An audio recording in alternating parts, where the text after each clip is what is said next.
Bonsoir. Parmi les nombreuses méthodes pour tenir une opinion publique, pour empêcher que les gens n'aient un jour envie de renverser la table, de changer la règle du jeu, il y a une chose indispensable entre toutes, et cette chose, c'est l'idée qu'une alternative reste possible à l'intérieur du système. L'idée que le choix proposé dans les urnes est véritable. L'idée qu'une pluralité d'opinions reste proposée sans sortir du cadre imposé par les pouvoirs économiques ou politiques. Pour cela, il est important de maintenir l'illusion d'une diversité réelle des sources d'informations disponibles. Ramenons ça à notre situation présente, à la situation des médias français. Combien de personnes aujourd'hui, pour vous dire dans les conversations de façon véhémente et parfois même tout à fait de bonne foi, mais enfin, on peut tout de même choisir entre Le Figaro et Libération. Ça n'est pas la même chose tout de même. Les Échos et Politis, ce sont des lignes qui, à l'évidence, ne sont pas du tout les mêmes, voyons. Et les journalistes, évidemment, d'abonder constamment dans l'idée que la diversité règne dans le milieu des médias. C'est l'article premier au dictionnaire des idées reçues dans notre métier aujourd'hui. Les médias, ça n'existe pas. Les médias en soi, ça n'existe pas. Il y a une offre riche, la gauche et la droite s'affrontent à travers titres interposés dans une espèce de match palpitant à travers les chaînes de télévision, les kiosques, voilà. Pourtant, je pense que on peut peut-être partager ce sentiment ce soir, à moins d'être fétichiste. On conviendra qu'il est devenu extrêmement difficile de faire la différence sur bien des sujets entre un journal de centre-gauche, comme Le Monde, récemment passé en quelques années, à un social-libéralisme décomplexé, et un journal de droite, comme Le Figaro, défendant désormais ouvertement le même président que Le Monde, à savoir Emmanuel Macron, un président issu du hollandisme et de la banque d'affaires, un président que Le Figaro soutient parce qu'il a le mérite de se charger du sale boulot sur le marché de l'emploi, de supprimer l'ISF et beaucoup d'autres choses à venir. De la même façon, à moins d'avoir un goût pour la dissection des pattes de mouche, difficile de voir aujourd'hui ce qui sépare sur les sujets identitaires et sécuritaires la méfiance de principe à l'égard des musulmans, d'une rédaction comme celle de Marianne, de celle d'un hebdomadaire ultra-droitier comme Valeurs Actuelles, ou de la ligne du Figaro, là encore, devenue à bien des égards le dénominateur commun de tout le champ politique français. Évidemment, la prétendue diversité des médias aujourd'hui s'avère être une arnaque. Lorsque les médias appartiennent à des groupes d'affaires, il existe en effet toutes sortes de sujets sur lesquels leurs vues convergent absolument. Sur la loi travail, par exemple, celle qui est passée en 2017 à coup d'ordonnance, vous n'aurez pas une vision différente si vous avez lu les Échos de Bernard Arnault, Le Figaro de Serge Dassault, l'Obs de Xavier Niel, Le Point de Monsieur Pinault, hebdomadaire de la droite libérale, dont un des éditoriaux de l'automne dernier commençait par la phrase suivante: Emmanuel Macron est notre dernier espoir. Tous propagent sur certains sujets, comme par enchantement, les mêmes idées. Quand la restriction du droit des salariés est en jeu, même ligne. Quand le montant des dividendes actionnariales est en cause, même affaire. L'existence même d'un phénomène politique comme Emmanuel Macron, véritable enfant chéri de toute cette presse CAC 40 pendant la présidentielle, prouve que ce que nous appelons la diversité idéologique de ces titres est trompeuse, factice, bidon. Ce phénomène qu'est le macronisme a même permis, je dirais, mieux que tout autre par le passé, de faire la lumière sur cette affaire. La droite, les Républicains et la gauche, PS, étaient en réalité deux factions d'un même parti des affaires qui vient officiellement de se réunifier. On pourrait citer bien sûr d'autres exemples que celui de la réforme du Code du travail pour illustrer le fait que, via leurs médias, les chiens de garde du marché, pour reprendre l'expression de Serge Halimi, réussissent à vitrifier l'opinion publique sur certains sujets cruciaux lorsqu'ils le veulent. Lorsque, journaliste, vous êtes invité à participer à certains plateaux de télévision, vous entendez des journalistes, le plus souvent entièrement ventriloqués par ces mêmes milieux d'affaires, aller jusqu'à remettre en question l'idée d'un système médiatique et qualifier bien sûr au passage cette représentation de complotiste. Évidemment, quand on entend ça, il y a de quoi rire et même de quoi rire longtemps. Et néanmoins, dans toutes les conversations, vous l'entendez vous aussi, ça n'a rien à voir, absolument rien. Chacun se cramponne à des petites différences. Et dans les rangs journalistiques, la chose est d'autant plus cruciale qu'elle permet de se regarder dans une glace. Parfois, la chose est dite avec une désarmante sincérité chez les professionnels de l'information. L'automystification est l'adjuvant nécessaire pour huiler tout le système et elle est d'autant plus facile à obtenir que le chantage à l'emploi empêche de faire la fine bouche et bloque beaucoup de salariés dans des journaux que sur le fond eux-mêmes réprouvent et dont ils n'ont parfois même pas la force de ramener un exemplaire chez eux, propos qui vous semblent peut-être un peu surréalistes, mais qu'on entend extrêmement souvent dans les milieux de la presse, où la honte de soi est devenue une espèce de maladie professionnelle endémique. Mais hélas, cette idée de diversité véritable, elle est dans la tête des lecteurs aussi. Ainsi, beaucoup vous expliqueront qu'ils font leur marché à différentes sources, qu'ils vont piocher ici ou là et qui sont donc informés de manière tout à fait pluraliste et que par ailleurs, comme ils sont très malins, ils ne peuvent pas se laisser berner par toute cette presse CAC 40. Alors évidemment, ces discours, ils sont en large partie illusoires et j'aimerais ce soir apporter quelques éléments de preuve, je crois, à cette affaire. Chez certains citoyens, persuadés d'être confrontés à une offre médiatique diverse et abondante, l'illusion est du reste renforcée par l'existence des réseaux sociaux. Et j'aimerais qu'on s'arrête vraiment sur ce point qui est en passe de devenir absolument crucial, les réseaux sociaux.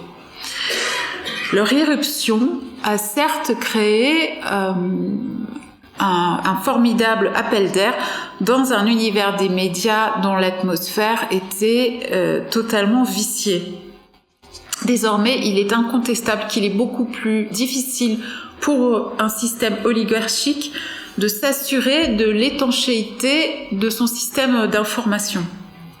À tout moment, une vidéo virale ou une campagne quelconque ou une pétition, je pense par exemple au phénomène auquel on avait assisté au moment de la loi travail 2016, on vaut mieux que ça, le hashtag qui avait abondamment circulé sur les réseaux sociaux.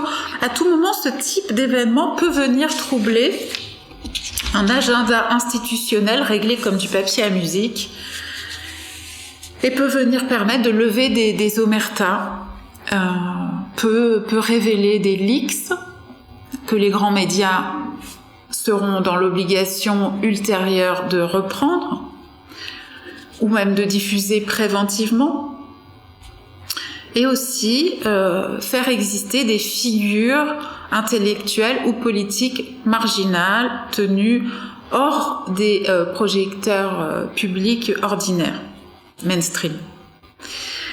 Les réseaux sociaux constituent donc parfois une issue plus qu'appréciable, réellement salutaire, à la puissance du verrou médiatique.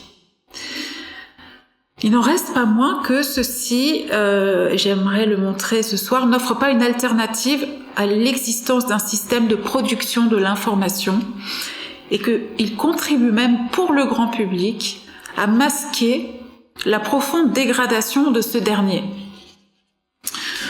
Beaucoup de gens aujourd'hui, d'utilisateurs de ces réseaux, des réseaux comme Facebook, mais aussi des moteurs de recherche, dont le principal, Google, ont tout à fait renoncé à se demander d'où leur parvenaient les contenus qui échouent sur leur timeline ou dans leurs résultats de recherche.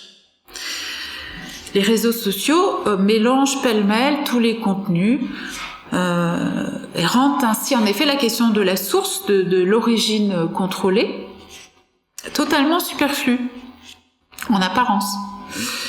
Cela peut ainsi donner chez les utilisateurs des propos franchement lunaires lorsque vous demandez aux gens d'où ils tiennent telle ou telle information. Une étude révélait ainsi en 2017 que moins de la moitié des internautes ayant atterri sur un site par le biais des réseaux sociaux comme Facebook ou des moteurs de recherche étaient en mesure de citer la source. Pour autant, ils se souvenaient grosso modo du chemin d'accès qui les avait menés vers telle ou telle nouvelle, d'où l'affirmation devenue rituelle qui avait d'ailleurs donné son nom à l'enquête publiée et notamment répercutée par le site de Libération. J'ai vu ça sur Facebook. Une phrase, j'ai vu ça sur Facebook, qu'on ne trouve pas que dans la bouche des moins de 16 ans, hélas, mais qu'on trouve dans la bouche d'énormément de monde. Ainsi, énormément de personnes, aujourd'hui, ignorent non seulement la provenance de ce qu'elles lisent, et ont donc développé le sentiment que la puissante multinationale américaine de Mark Zuckerberg était une sorte de centrale de production d'informations autonome, ou du moins, c'est quand même le plus courant, une plateforme de partage innocente entre citoyens, entre internautes, et non pas ce que ces plateformes sont en réalité, à savoir un sélectionneur de contenu opaque à visée rigoureusement commerciale, exerçant de fortes pressions sur les acteurs du milieu journalistique et dont les critères de hiérarchisation de l'information sont pour le moins opaques. En réalité, l'algorithme de Facebook évolutif et sa formule est aussi inconnue du public que celle du Coca-Cola, et soulevant de ce fait toutes sortes de problèmes démocratiques très inquiétants pour notre avenir à tous.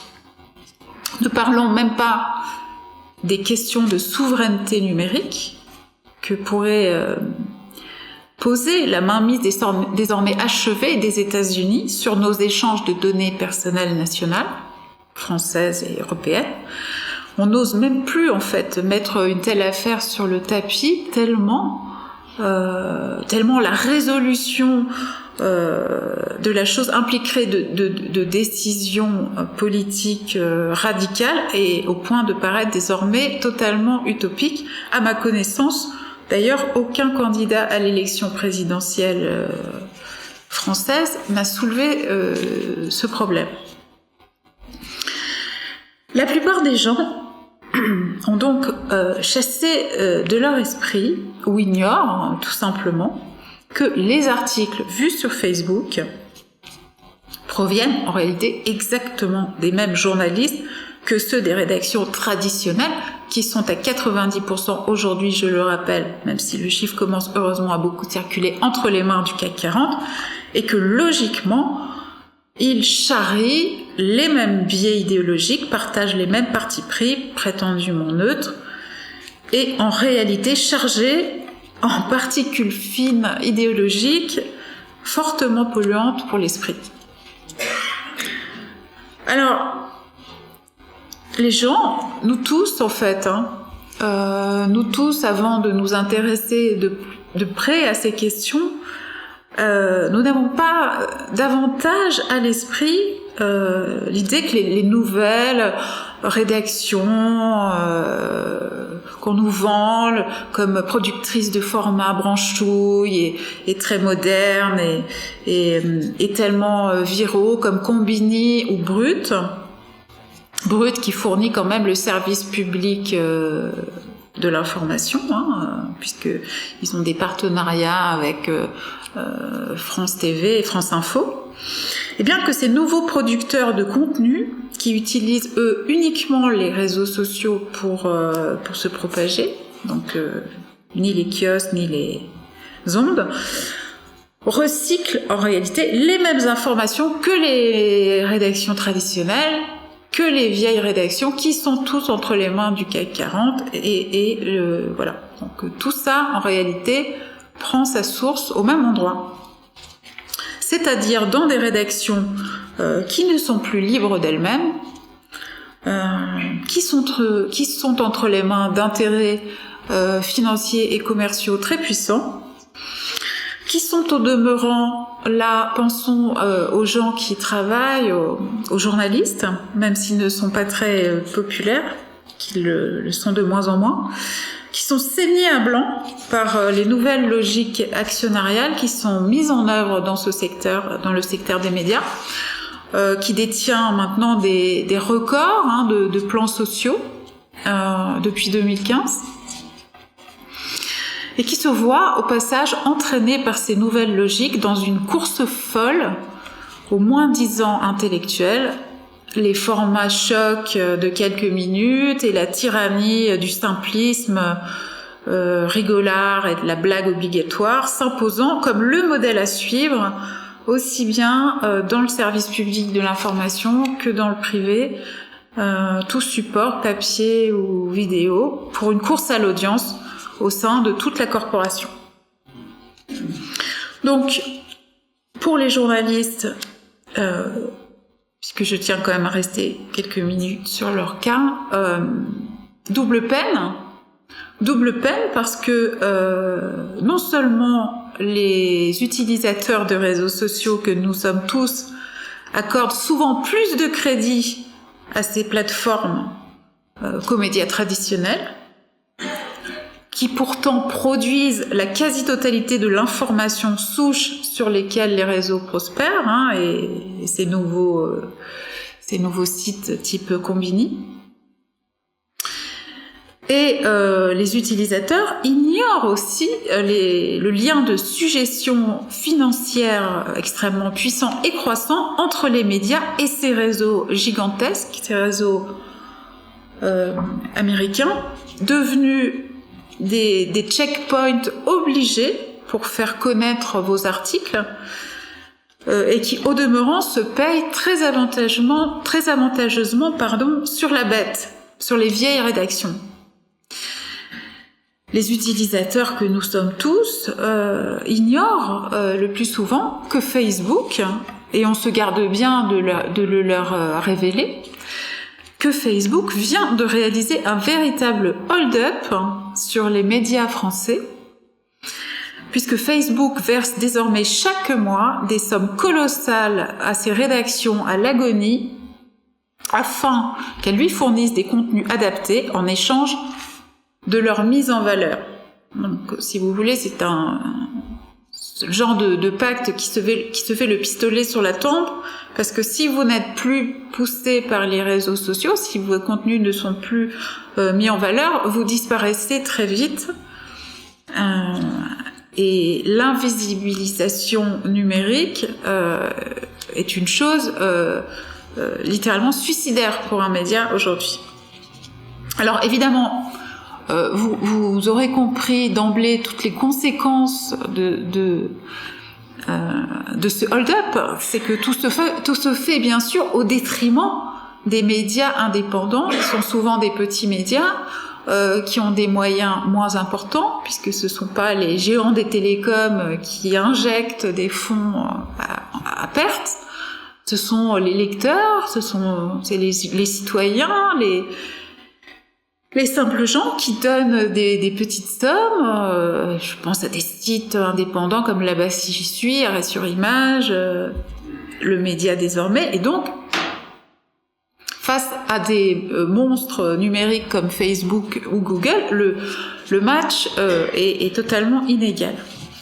Alors je citerai sur ce point, puisque c'est une enquête qu'on n'a pas encore lue dans la presse française, qu'on est obligé donc de se référer à nos voisins francophones, qui ont un peu moins d'état d'âme que nous à en parler. C'est une enquête qui a été réalisée en novembre dernier par un journaliste appelé Nicolas Becquet, et que l'on peut retrouver en ligne sur le site de l'European Journalism Observatory, EJO. Cette enquête s'appelant « Facebook a versé des millions aux médias français ». Et je vous citerai le paragraphe suivant de cette enquête tout à fait très longue et tout à fait impressionnante.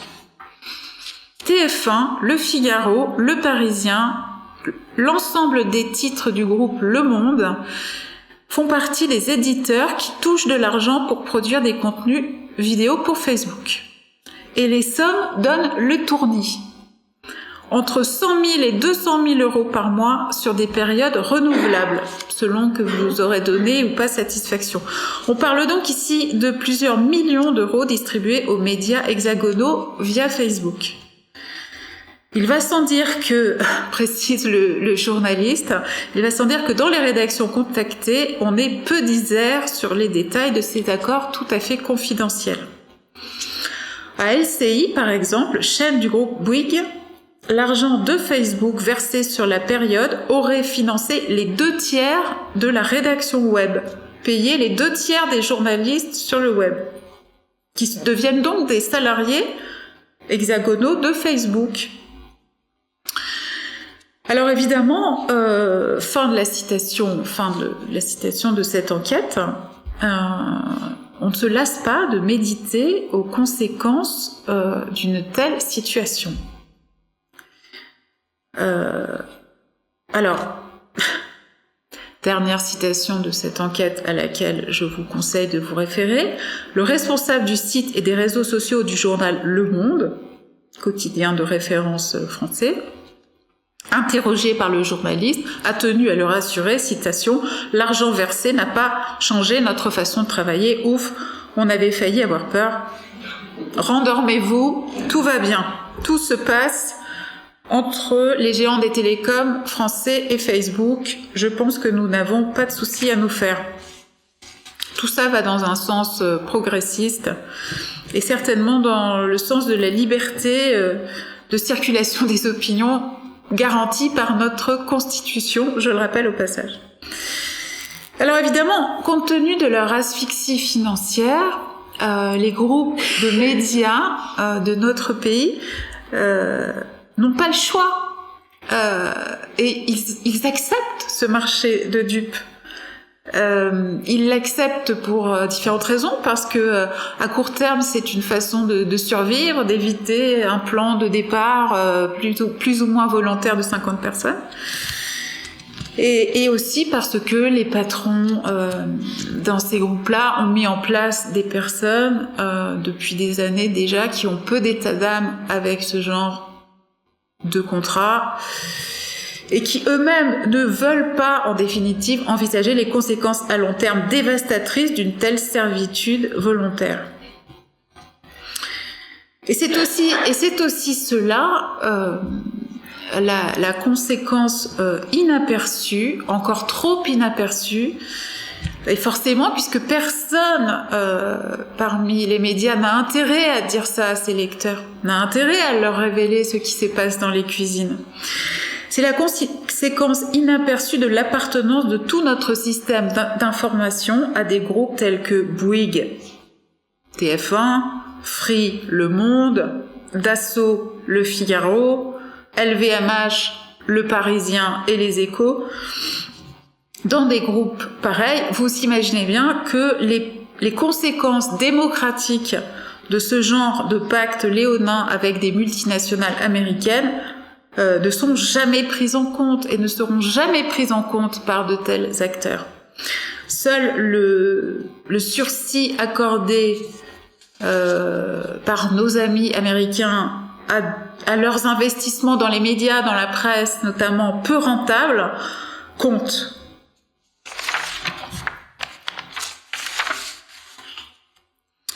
Alors,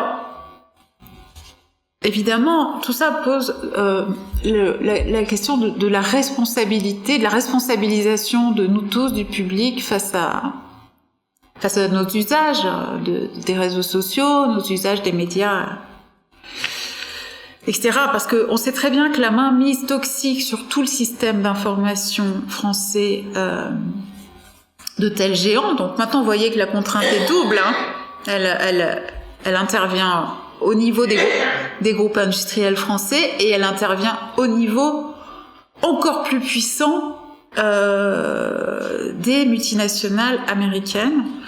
Eh bien, tout cela fait que les petits acteurs de l'information, ceux qui produisent sainement, c'est-à-dire ceux qui n'agissent pas sur ordre, ceux qui ont plus de comptes à rendre à leurs lecteurs qu'à leur patron, ainsi que le veut la charte de Munich qui fixe les droits et devoirs des journalistes au niveau européen, la charte de Munich votée en 1971, eh bien tous ces petits acteurs se voient bannis des fils d'information de plus en plus marginalisés, de plus en plus invisibles, obligés de se battre, obligés d'alerter les gens pour continuer à exister, et sans quoi c'est une marginalisation croissante qui se dessine pour eux comme avenir.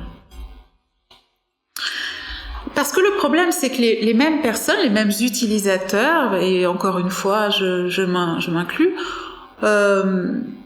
vous diront souvent que grâce à Facebook et Google, elles sont non seulement informées de façon satisfaisante, mais elles sont informées gratuitement aussi.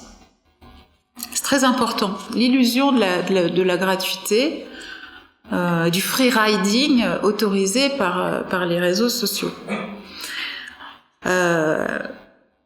D'autres personnes vous diront que, quoi qu'étant sur Facebook, ils ne sont pas influencés par quelques big brother médiatiques que ce soit, et qu'ils conservent bien sûr toute leur liberté de penser, pas seulement parce qu'ils sont, comme chacun de nous le pense, très malins, mais tout simplement, et ça c'est une chose qu'on entend beaucoup aussi, parce que ils ne s'informent pas sur Facebook, ils ne lisent pas les articles, ils voient passer bien sûr, mais ils ne vont pas au bout, et ce n'est pas pour ça qu'ils sont sur les réseaux. Par ailleurs, ils vous diront, mais en plus je n'ai pas de poste de télévision, je ne me rends jamais sur un site d'information directement, je ne passe jamais par la homepage d'un site, et donc comment pourrais-je, en quoi que ce soit, être sous influence ?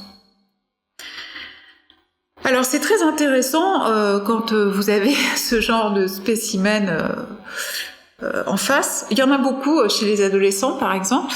C'est qu'une rapide conversation avec ces esprits forts vous montre que, quoique ne s'informant pas, comme ils disent, ils sont néanmoins parfaitement au courant du dernier scandale survenu sur un plateau télé, du dernier esclandre, du dernier plat de nouilles versé dans un slip sur une émission grand public, ou des agissements supposés troubles du leader de la gauche radicale, quel que soit celui-ci, celui du moment. Et donc, en fait, en discutant, vous vous apercevez qu'une sorte de bain amniotique, d'infotainment, de divertissement et de ragots plus ou moins récréatifs charrie vers nous tous, les quelques signaux utiles à transmettre à la population à un moment donné pour ne pas laisser la laisse trop longue. C'est ainsi que vous voyez les fils défiler sur Facebook, et que certes, la majeure partie des gens ne vont pas sur un site ne vont pas sur le site du Monde, ne vont pas sur le site de Libération, et lisent rarement un article jusqu'au bout, mais ils sont exposés à un contexte informatif dont les éléments saillants, les éléments qui surnagent, sont loin d'être anodins. Tout cela pour en arriver au fait que la logique très classique qui est exposée par les publicitaires et qui a cours dans les médias audiovisuels de masse depuis 30 ans, à savoir si c'est gratuit, c'est vous le produit. Si c'est gratuit, c'est que quelqu'un paye pour que vous ayez sous les yeux ce que vous êtes en train de regarder, et s'il paye pour votre temps d'attention, c'est qu'il a intérêt à le faire. Eh bien, cette logique-là, elle s'applique encore plus implacablement aux réseaux sociaux, qui non seulement s'ingénient à détourner votre temps d'attention, mais vendent aussi vos données personnelles. C'est tout le secret de ce business. Et vous font au passage travailler à leur service, puisque c'est vous qui mettez en ligne les contenus, c'est vous qui les partagez, et c'est vous qui fournissez ainsi le magma de pseudo-débat qui permet à Facebook, au passage, de barboter de très nombreux renseignements sur vous, de connaître vos habitudes vestimentaires, de connaître vos opinions politiques, de connaître vos fantasmes immobiliers, et de renvoyer vers vous les prestataires adéquats. Tout cela, donc, il va vraiment essayer de le faire savoir, de le faire comprendre massivement aux gens, et de le faire comprendre énergiquement, parce que ils continueront sans doute, comme nous tous, à surfer de temps en temps sur ces réseaux qui ont pris une importance énorme dans notre société, où ils tiennent même lieu d'une certaine façon d'anxiolytique et aussi d'espèce de doudou pour les grands, qui nous maintient comme ça dans une espèce d'apparence de socialisation continue et souvent très réconfortable pour l'ego, pour notre narcissisme. Mais au moins les gens auront sans doute davantage conscience que la nouvelle servitude volontaire de l'information, elle passe par là désormais. Elle passe par ceux qu'on appelle les GAFA, les GAFA, l'acronyme qui désigne Google, Apple, Facebook, Amazon, toutes ces grandes multinationales de la Silicon Valley. Et c'est le genre de problème qui, évidemment, ne se règle pas simplement par la pédagogie, puisqu'il se réglera aussi par la politique, mais au moins, chaque fois qu'on en a l'occasion, c'est le genre de message qu'il faut faire passer. Et c'est d'autant plus important que même dans les milieux de la gauche véritable, même dans les milieux de la gauche parfois très radicale, on trouve encore aujourd'hui toutes sortes de naïfs pour vous dire que le web, le net, c'est l'Eldorado de la diversité des opinions, de la liberté intellectuelle retrouvée.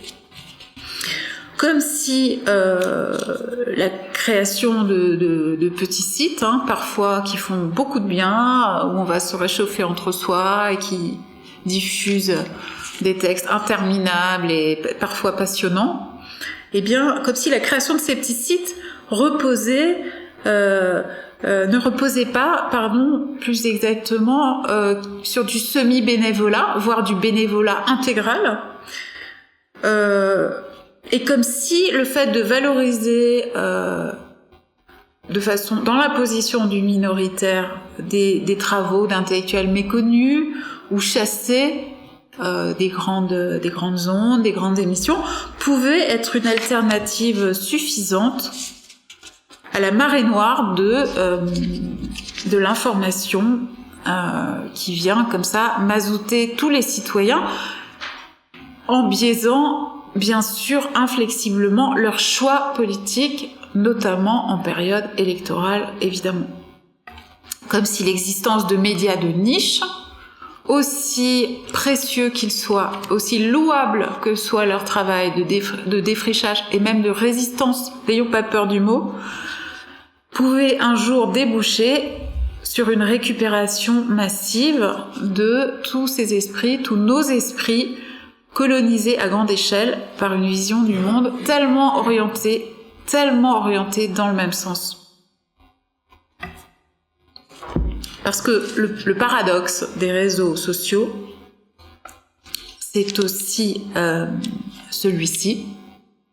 Chacun est enfermé en réalité dans sa propre boucle d'information.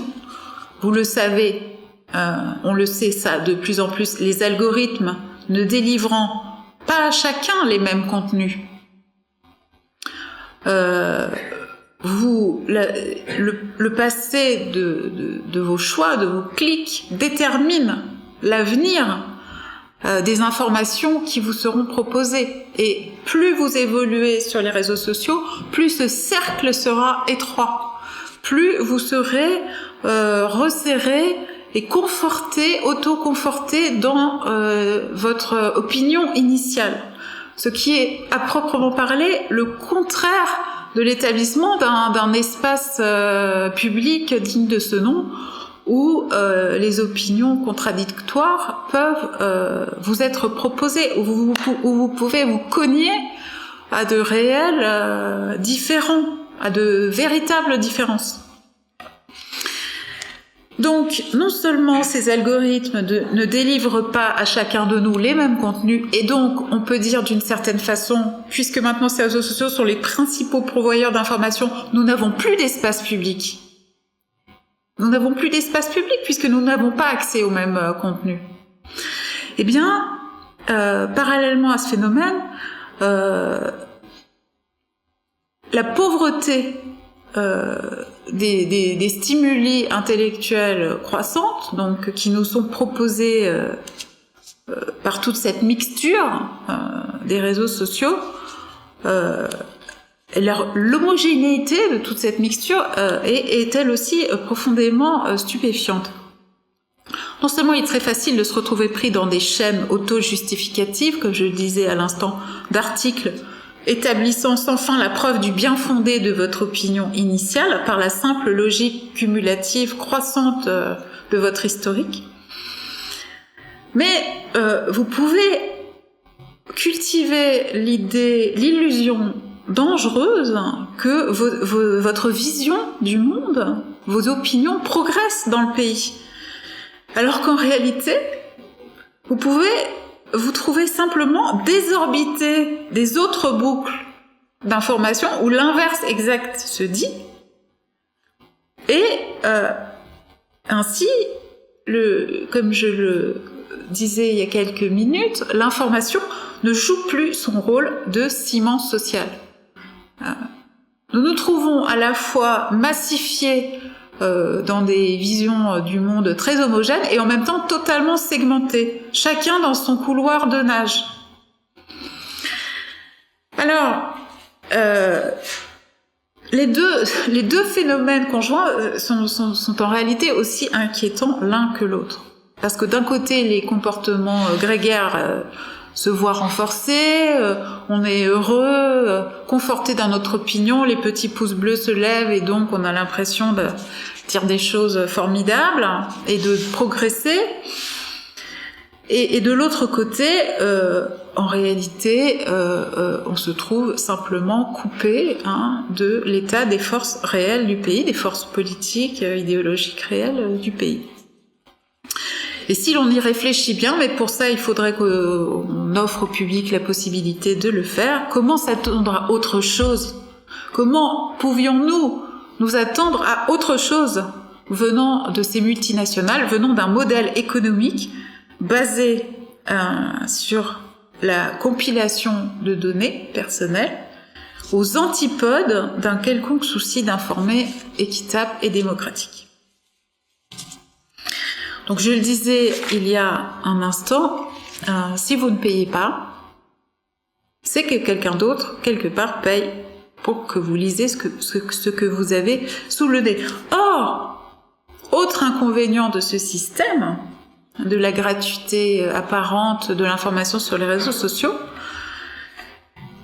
les annonceurs et les multinationales ont tendanciellement les mêmes intérêts politiques et oligarchiques que les actionnaires des médias saignés à blanc des vieilles rédactions traditionnelles. Donc il se trouve que en vous informant seulement en surfant gratuitement sur le net, non seulement vous n'êtes pas une sorte de pirate libre et se forgeant une opinion éclairée, mais vous détruisez en plus les chances de survie du journalisme de qualité, puisque vous renforcez l'homogénéité de l'information produite et que les sites indépendants, je le rappelle, se trouvent dans la nasse actuellement, de plus en plus menacés par les grandes manœuvres à la fois commerciales et politiques mises en œuvre par les États autant que par les grands groupes industriels. Donc il est assez impressionnant de voir comme sur cette affaire de la gratuité, l'idéologie de la piraterie gauchiste rejoint absolument celle du laisser-faire néolibéral le plus impudent, dans un même éloge débile de la toile pourvoyeuse de liberté pour tous. L'histoire, je le dis au passage, parce que c'est toujours impressionnant de voir que même les esprits, même les plus courageux et parfois les plus éclairés ont pu, à un moment donné, historiquement, se fourvoyer totalement dans cette affaire. L'histoire se souviendra ainsi, entre autres pionniers du désastre de la presse mondiale, du rédacteur en chef du Guardian, qui prôna l'idée catastrophique de la gratuité en ligne totale du célèbre quotidien anglais, aujourd'hui prestigieux encore, mais en déficit de près de 40 millions de livres par an. Un journaliste appelé Alan Rusbridger, qui fut finalement évacué du conseil d'administration du journal très très tardivement en 2014, après avoir pris sa retraite. Un journaliste par ailleurs très courageux, qui est un des rares à l'époque à s'être battu pour défendre les révélations du lanceur d'alerte Edward Snowden, et qui fut pourtant par aveuglement idéologique, par l'aveuglement idéologique d'une certaine gauche, l'un des militants les plus convaincus de ce slogan totalement aberrant, Information wants to be free, comme si une quelconque liberté pouvait passer par la soumission aux exigences de Mark Zuckerberg. Voilà, pour faire simple. Alors, et nous nous achevons vers la fin de cette conférence avant d'entamer une discussion ensemble.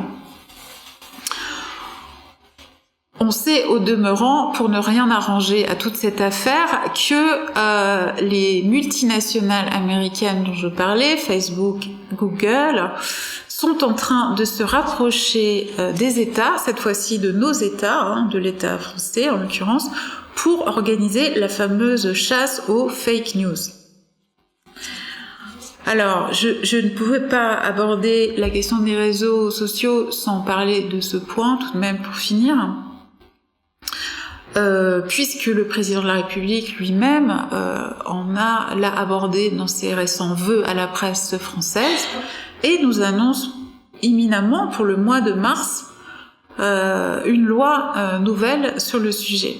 Dans un premier temps, on pensait qu'elle s'appliquerait uniquement en période électorale, mais de récents propos de la ministre de la Culture laissent penser que cette loi sur les fake news sera en vigueur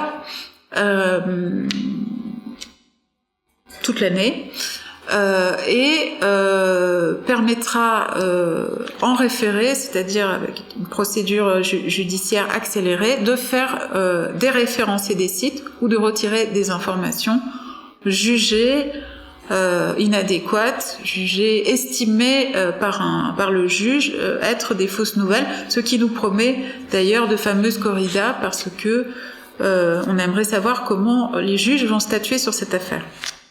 Alors, il y a longtemps que les GAFA, loin de leur idéologie libertaire, anti-étatiste affichée depuis l'époque hippie, sont en symbiose totale en réalité avec l'État américain. Le problème, c'est que maintenant, le processus s'accélère aussi chez nous et à travers toute l'Europe. Non seulement il faut le savoir aussi, mais ça vous entend forcément, on en entend peu parler dans nos médias et pour cause. Plusieurs millions d'euros sont déversés annuellement sur le Parlement européen par ces multinationales américaines afin de peser sur les différentes législations nationales. Google et Facebook sont parmi les premiers lobbyistes à Bruxelles. Ensuite, on sait bien que ces multinationales ayant été mises en cause après l'élection de Donald Trump, où les élites mondiales ont eu le sentiment que une situation pouvait totalement leur échapper, au point de porter au pouvoir un candidat totalement incontrôlable, quoi qu'on pense de lui, eh bien, ces multinationales de la Silicon Valley sont en train de tenter de faire patte blanche, de polir leur image, en donnant ainsi le sentiment de faire le ménage sur les réseaux, et de lutter contre l'information toxique. Alors, on apprenait ainsi en novembre dernier, parce que de très grosses manœuvres sont en cours dans le domaine de l'information au niveau mondial, on l'apprenait de la bouche même du patron d'Alphabet, la holding qui contrôle Google, que Google, le moteur de recherche le plus consulté au monde, avait accepté de travailler à la demande de l'État américain à la détection et à la neutralisation de sites soupçonnés de véhiculer des fausses nouvelles pour le compte du Kremlin. Donc une collaboration ouverte entre Google et le ministère de la Défense américain qui, de la part, je le répète, d'entreprises devenues les premiers kiosques mondiaux de l'information, soulève évidemment de vraies questions démocratiques. Les algorithmes de nos moteurs de recherche et de nos réseaux sociaux préférés pourraient-ils un jour être enrôlés par certains États malveillants pour accomplir différentes tâches à notre insu, voire pour peser tout à fait sciemment sur une élection? C'est la question qu'on est désormais, même pas en droit, en devoir de se poser. Alors cette coopération, pour être tout à fait précis, entre les GAFA et les États, elle a déjà existé même en France. Elle a existé par exemple pour la question des sites djihadistes, des vidéos djihadistes circulant, et on peut le comprendre, le défendre. Mais là, cette fois-ci, avec l'affaire de la chasse aux fake news, le problème est tout à fait différent parce que c'est la question de la liberté d'expression collective qui est désormais en jeu. Elle est désormais en jeu et elle est de façon quand même un peu menaçante, même sans excès de paranoïa, parce que on sait par exemple, on a le petit recul américain, on sait que depuis que Google, il y a quelques mois à peine, a changé son algorithme en vue de réduire la circulation des fake news, certains sites de gauche indépendants, qui sont ceux, comme par hasard, qui fournissent les informations les plus détaillées et les plus critiques sur la politique étrangère américaine, par exemple, ou sur tout autre problème de politique intérieure. Donc des sites comme The Intercept, qui a été fondé par Glenn Greenwald après les révélations Snowden, ou un site socialiste au sens américain, c'est-à-dire communiste au sens français, le World Socialist Website, tous ces sites-là, on peut en citer des dizaines d'autres, ont vu leur fréquentation baisser brutalement de 30 à 40%, parfois davantage. Sur un simple changement de réglage de l'algorithme, vous pouvez absolument faire s'effondrer des pans entiers d'opinion, de représentativité de certaines opinions. Alors, est-ce que c'est ce que nous préparent nos États européens, l'État français notamment, comme certaines annonces récentes pourraient le faire craindre? On ne le sait pas encore. On nous annonce donc cette loi dès le mois de mars, une loi possiblement liberticide. Et il conviendra évidemment d'être tous absolument vigilants sur cette affaire, et d'autant plus vigilants que certaines études récentes américaines entendent démontrer que oui, en effet, un réseau comme Google peut faire basculer une élection. Ce sont des modèles mathématiques qui ont été mis au point. Je renvoie sur ce point à un des meilleurs connaissances français du dossier, qui est Philippe Vion-Dury, qui est journaliste à Socialterre et qui a publié un livre qui s'appelle « Le projet politique de la Silicon Valley ». Il semblerait, on peut le craindre du moins, que oui, les GAFA pourront un jour, du moins, faire basculer décisivement dans les dernières semaines une élection. Je ne sais pas vous, mais moi, tout ça ne me rassure pas énormément. Et pour conclure sur le sujet de ce soir, qui était l'apparence de pluralité d'opinions, de représentation des opinions que les journalistes ont intérêt à défendre, eh bien, on voit que cette pluralité, elle est moins que jamais garantie, y compris et même désormais avant tout sur les réseaux sociaux. C'est donc la quasi-totalité de notre système d'information, médias traditionnels et réseaux, qui sont désormais dans la main de grands groupes mondiaux qui véhiculent leur parti pris idéologique. Autant vous dire que la tâche à accomplir pour renverser la donne sera colossale. Elle ne pourra pas seulement passer par la responsabilisation individuelle de chacun d'entre nous dans ses usages. C'est évidemment au niveau collectif et politique qu'il faudra agir pour faire reculer ces grands groupes. C'est évidemment au niveau collectif qu'il faudra un jour se remobiliser sur ces affaires. Tant qu'ils auront les mains libres, jamais ils ne s'arrêteront. Et le travail commence maintenant. Je vous remercie pour votre attention.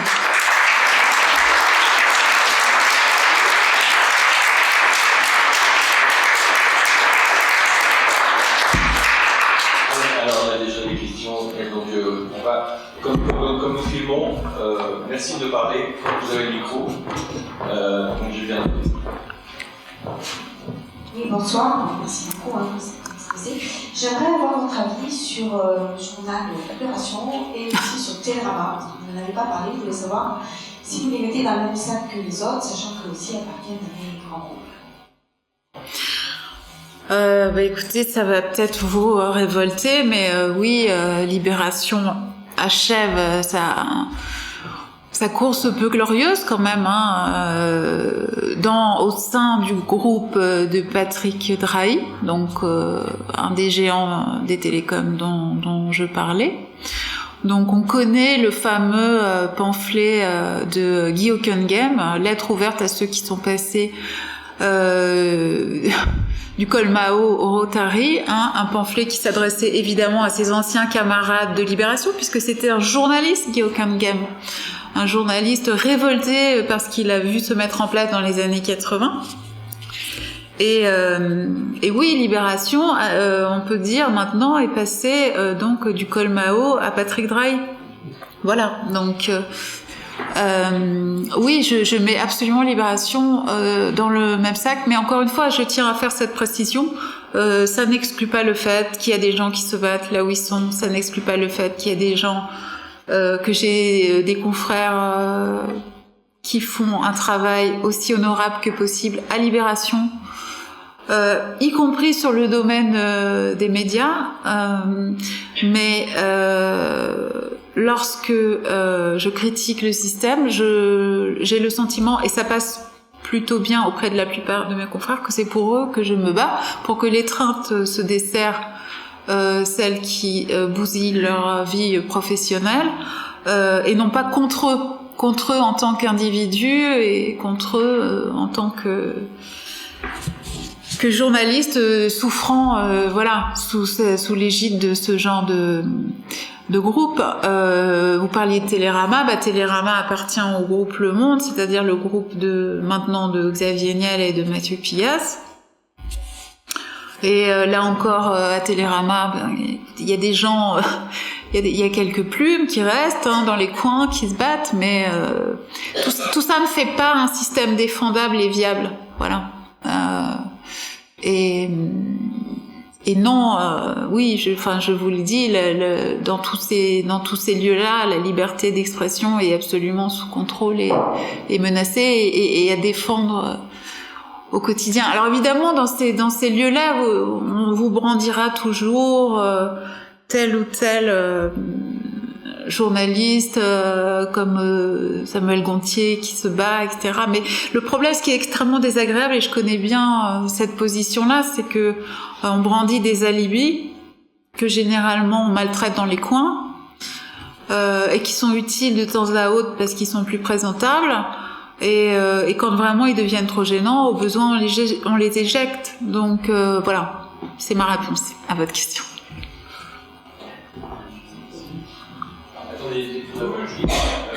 Bonsoir, merci pour votre intervention. Qu'est-ce qu'on fait du coup? Parce que là on est un peu dans le cas de l'œuf et la poule. Pour qu'il y ait une motivation politique, il faut qu'il y ait une information. Pour qu'il y ait une information, il faut qu'il y ait des gens qui soient libres. Quand on voit la difficulté du côté politique à reprendre en main nos systèmes informatiques, on ne va pas citer Framasoft, même s'ils font un boulot énorme en déglobalisant Internet. Donc on vous conseille d'aller voir si c'est magnifique ce qu'ils font.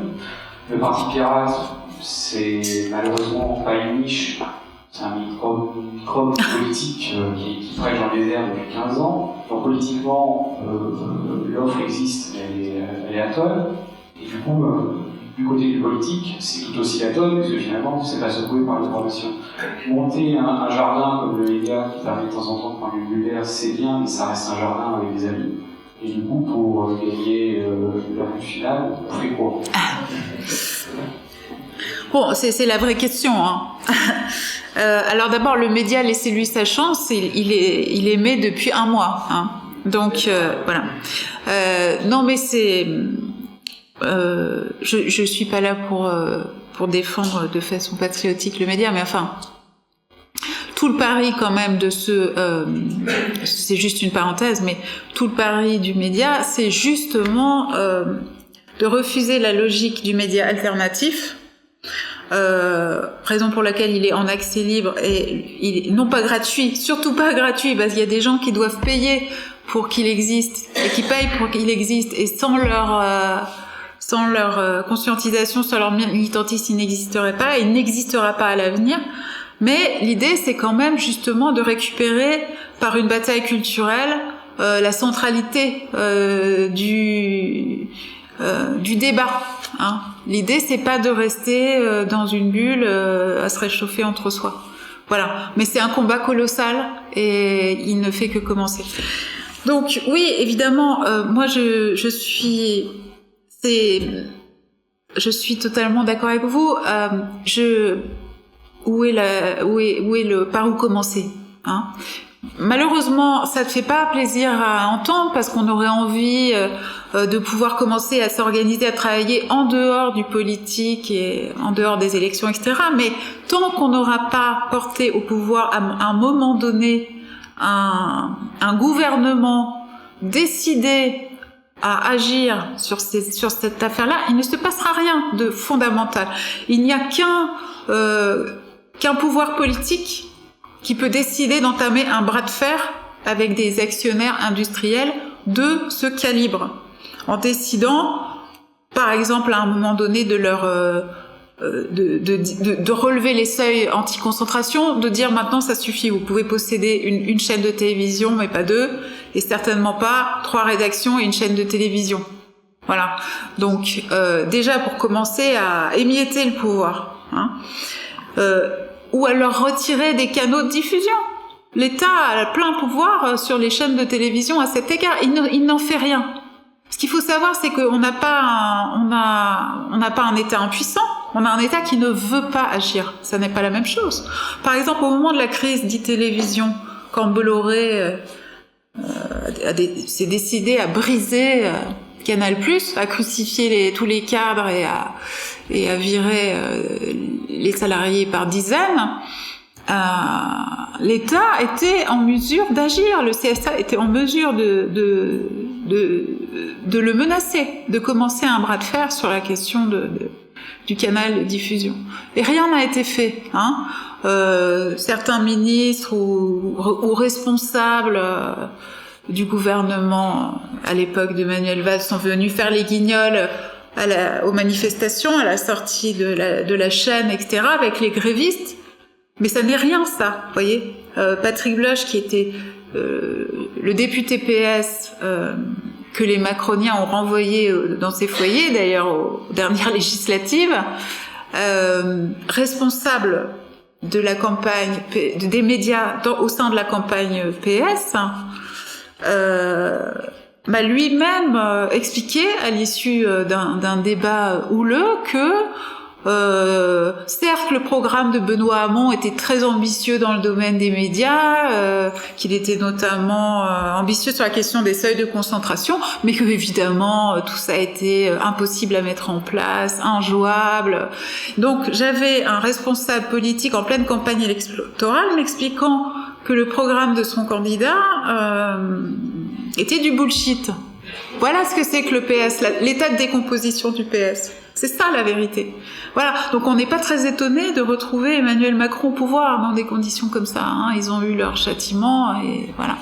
Mais effectivement, c'est important de le dire, les 2 programmes qui étaient très ambitieux dans le domaine des médias et qui portés au pouvoir auraient pu décisivement changer la donne, c'était celui de Benoît Hamon, qui était conseillé par Julia Cagé, l'économiste Julia Cagé, et par évidemment Jean-Luc Mélenchon pour la France Insoumise, qui avait aussi un programme très ambitieux dans le domaine. Mais vous serez d'accord pour dire avec moi que ce sont les 2 candidats qui ont été ciblés pendant toute la campagne électorale par les médias, ridiculisés pour l'un, diabolisés pour l'autre, et vous voyez bien, la difficulté qu'il y aura à porter un jour au pouvoir ce genre de programme. Néanmoins, c'est essentiel c'est pas parce qu'une bataille est difficile à mener qu'il faut renoncer. Et je suis quand même assez confiante. Je pense que ce qui était avant dans le pays une grande colère à l'égard des journalistes comme classe est finalement une colère assez stérile, parce que aussi agaçant que ce soit, c'est pas le problème, c'est pas qu'un tel touche tant et qu'un tel ait la gueule enfarinée. Et le problème, c'est le système qui met ces gens-là en place, qui les met à l'antenne. Le problème, c'est le système qui les autorise tous les soirs à dire la messe à des millions de personnes. Voilà. Et vraiment, on aura beau mettre en place toutes les chartes éthiques dans les rédactions du Monde, tous les faux barrages entre les actionnaires et les rédactions. On aura beau créer des fondations dans lesquelles des milliardaires auraient des ristournes fiscales pour investir dans les médias, etc. On réglera pas cette question-là. Il y a qu'un programme politique de gauche véritable, il faut bien le dire, qui réglera ce problème. Je vous renvoie quand même au programme présidentiel d'Emmanuel Macron sur les médias, qui était un truc lunaire, quoi. Enfin, c'est-à-dire, voilà, il y a une crise dans les médias et heureusement les grands capitalistes sont là pour la résoudre et donc tout doit continuer comme ça. Oui, c'est vrai, peut-être ce serait bien que les journalistes quand même se voient à l'intérieur des rédactions gratifiés de chartes, voilà, garantissant leur liberté. C'est de la foutaise absolue. Voilà. Bon. Donc, je parle même pas de François Fillon et des Républicains, mais c'est une question qui n'existe pas même pour eux. C'est une question qui n'a pas de sens. Voilà. Donc la bataille est politique, ouais. Bonjour, je m'appelle Baptiste Souriau. Je voulais vous poser une question, mais je rebondis juste sur ce que je suis ici, sur ce que vous venez de dire. Moi, j'ai soutenu un candidat encore plus petit. Alors, je sais que je suis vu par tout le monde comme un immonde troll. Pour tout le monde qui est sur Internet, je vous le donne en mille. J'ai soutenu François Asselineau. Donc, je suis une ordure cosmopolite pour l'extrême droite. Je suis un immonde fasciste pour l'extrême gauche, et je suis un complotiste pour les autres. Blague à part, je voulais quand même vous dire que mon candidat était un des seuls à parler des datas à l'étranger, du stockage des datas à l'étranger, et à dénoncer ce problème du stockage qui désormais... Non mais je vous accorde ce point, c'est voilà. vrai. C'est vrai. Qui est parmi les petits candidats, il a soulevé ce... Mais peu importe, je voulais pas parler de ça, je voulais parler avec vous du Décodex. J'ai été horrifié d'apprendre que le Décodex, qui est un programme mis en place par un groupe privé qui appartient au Monde, allait être une source qui était proposée par l'éducation nationale quand les enfants font des exposés. C'est le Décodex qui va leur dire si les sources sont fiables ou pas. Sachant que ce même Décodex disait à un moment que Doctissimo était une source qui n'était pas fiable, jusqu'à ce qu'on se rende compte que le propriétaire du Monde possédait aussi un bout de Doctissimo qui a non, la source est fiable en fait. Je voulais qu'on parle de ça et puis savoir votre avis précisément sur le Décodex. Oui, non, mais c'est bon. Alors au début, c'est parti comme une blague dans les milieux de gauche quand on a vu surgir ce Décodex là, déjà avec ce nom ridicule qui résonne quand même. Décodex, ça résonne comme un index Vatican, quoi. Enfin, les mots ont un sens. Mais en fait, l'affaire est beaucoup plus grave que ça. C'est-à-dire que c'est pas juste les journalistes du Monde dont on sait qu'ils se prennent de tout temps pour le sel de la terre et le cercle de la raison est définitif. C'est pas juste les journalistes du Monde qui se sont auto-investis de la mission de révéler au bon peuple ce qu'il devait lire ou pas, où étaient les poubelles de l'information et les vrais journalistes sérieux. C'est beaucoup plus grave que ça, parce qu'en fait, dès le début, dès l'initiative, vous avez les multinationales américaines dans la boucle. Vous avez déjà les contrats qui sont en train de se nouer. Vous avez déjà la volonté des grandes multinationales de la Silicon Valley localement de s'arranger avec les puissances locales pour réguler la circulation des nouvelles. Donc c'est très grave en fait cette histoire. C'est pas seulement une histoire de corne-cul de journalistes qui outrepassent leurs droits. C'est dès le début dans cette affaire, vous avez l'État, vous avez les multinationales, vous avez la corporation journalistique qui est en train de s'unifier, de s'allier pour effectivement mettre en place un projet que moi j'estime absolument liberticide, comme heureusement, des voix quand même se sont levées dans le pays pour le dire, des figures intellectuelles, encore récemment Emmanuel Todd. Mais si vous voulez, moi je connais bien par exemple le cas du site Les Crises d'Olivier Berruyer, qui s'est retrouvé du jour au lendemain en classification rouge, comme un Alain Soral, comme un antisémite, comme un complotiste.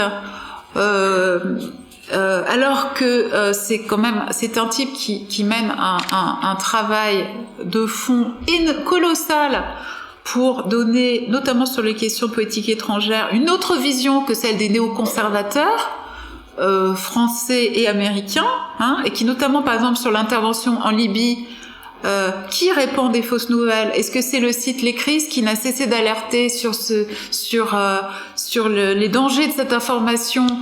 Ou est-ce que c'est le journal Le Monde, dont l'un des membres du conseil de surveillance, Bernard-Henri Lévy, est l'un des principaux inventeurs des fake news qui ont déclenché la guerre en Libye et les catastrophes géopolitiques conséquentes? Donc, qui sont les véritables fabricateurs de fake news? Donc, vous voyez, non, c'est très... Et donc, bon, pour finir sur la question du site Les Crises, quand même donner l'épilogue de ça, d'autant qu'il y a un rebondissement judiciaire très très récent, il y a moins d'une semaine. Un tollé sur les réseaux sociaux, qui parfois peuvent être utiles, et l'appui de certaines figures courageuses comme Paul Morera aussi, le journaliste Paul Morera, qui l'a défendu publiquement. On est quelques-uns à avoir essayé de faire ce qu'on pouvait aussi dans notre coin. Eh bien, le monde a été obligé de faire amende honorable et le retirer de l'enfer du web et de lui, et généreusement lui accorder une gommette orange, c'est-à-dire, bon, voilà, on sait pas trop. De même que Fakir, le journal fondé par François Ruffin, gommette orange, on sait pas trop. En tout cas, dans le cas de la presse de Xavier Niel, on sait quand même, on sait des choses, et on en sait quand même de plus en plus. Donc, si vous voulez, bon, non seulement, alors ils ont été obligés de retirer Les Crises, voilà. Il n'empêche que, oui, moi je voulais absolument livrer quand même cette information. Imaginez l'impact pour quelqu'un en plus qui a une vie par ailleurs, qui est salarié d'une grande entreprise, qui fait ce site sur son temps libre. Imaginez les conséquences sociales du jour au lendemain de vous retrouver par un grand site censé être un site de référence, traité comme Alain Soral. Imaginez les conséquences réputationnelles. Le regard de votre patron, de vos collègues, des autres journalistes, c'est quelque chose de monstrueux. Il s'est pris des centaines, sinon des milliers de messages diffamatoires ou de messages d'insultes. Sa vie en a été profondément bouleversée pendant des semaines, sinon des mois. La tâche totalement injustifiée demeure. C'est-à-dire que vous trouverez encore toutes sortes de gens pour dire « Oh là là, c'est louche ce truc, ce site, machin, ce mec il est pas clair, ils ne savent pas pourquoi ». Mais en réalité, quand vous remontez à la source, c'est parce qu'il y a eu cette tâche placée sur cette lettre écarlate mise au sens propre, mise sur son front par le monde. Eh bien ça c'est inacceptable. Donc il a décidé de porter plainte la semaine dernière, une plainte de 65 pages a été déposée. C'est une affaire à suivre parce qu'elle peut créer une jurisprudence importante qui aidera les gens à se défendre, parce que quand on voit des exemples comme ça, on peut tout à fait imaginer que tout gêneur politique, que tout site se lançant puisse faire l'objet comme ça d'une véritable chasse aux sorcières. Et dans l'ambiance de macartisme qui sévit aujourd'hui dans le pays et qui ne s'arrange pas du tout, contrairement à ce qu'on pourrait croire, après 40 ans de lavage de cerveau antitotalitaire grossier, dès que vous êtes même un social-démocrate passe pour un bolchevique ou un cinglé avec un couteau entre les dents, eh bien ça crée une situation très dangereuse et donc il faut être très vigilant. Quand on sait qu'en plus ces rédactions sont payées directement par Facebook, parce que les chiffres, bon, je le citais tout à l'heure, cette enquête commence à sortir, tout ça crée un climat de conjonction de tous les grands pouvoirs très inquiétant je le dis, pour les libertés publiques. Jean-Michel Ribes.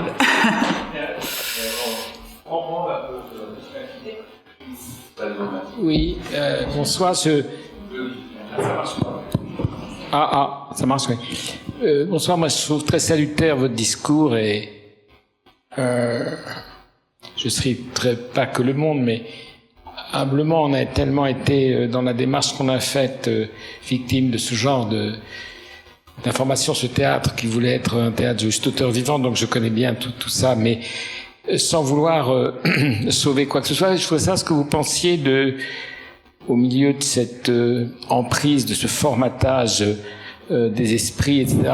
Je voudrais savoir ce que vous pensez de la démarche des journalistes d'investigation, tout ce qui s'est passé sur les Panama Papers. Enfin, il y a eu quand même, on a eu l'impression, peut-être que c'était encore une fois manipulé, mais qu'il y a eu quand même des gens qui ont essayé de rayer le verre, de casser un peu la structure étouffante d'une information figée. Est-ce que c'est là aussi des gens qui sont sous contrôle ou pas? Vous pensez à qui? Je pense à Élise Lucet, je pense à tout ce qui s'est passé au niveau de l'investigation, des Panama Papers, enfin tout ce qui s'est passé, qu'ils ont été brutalisés, qui ont été virés, etc. Ouais. Non, évidemment non. L'investigation, c'est un des deux piliers fondamentaux avec le journalisme d'opinion. Et il y a encore évidemment des lieux pour ça. C'est comme c'est l'intérieur d'un système qui est sous contrôle. Il y a des gens qui essayent, comme les diables dans la bergerie, enfin comme des loups dans la bergerie. Est-ce que c'est encore? Voilà, mais alors heureusement il en existe encore. Moi j'ai reçu récemment, j'ai eu une discussion récemment avec un des deux journalistes cofondateur de Cache Investigation, qui vient de publier un livre, une enquête sur Vincent Bolloré qui s'appelle Vincent Tout-Puissant, et qui a vécu de l'intérieur la censure de son documentaire sur le Crédit Mutuel par Vincent Bolloré, un documentaire, enfin ils étaient plusieurs à y avoir contribué, mais qui a été comme ça entièrement trappé sur décision autoritaire de Vincent Bolloré, et qui vous raconte comment ça se passe à l'intérieur des chaînes aujourd'hui. C'est totalement effrayant, parce que ils sont vraiment pris en étau entre des forces financières de plus en plus décomplexées, qui trouvent même plus le moyen de se justifier, parce que Vincent Bolloré il communique même pas sur ce genre d'affaires.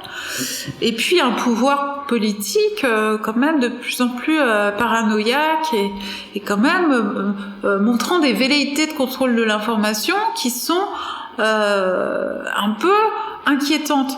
Alors moi, il y a plein de gens après les annonces de Macron, par exemple, moi j'ai fait partie des gens qui ont cherché à alerter sur ce qui risquait de se passer, et il y a toujours des gens pour vous dire mais attendez, on n'a pas le projet de loi, on ne sait pas, etc.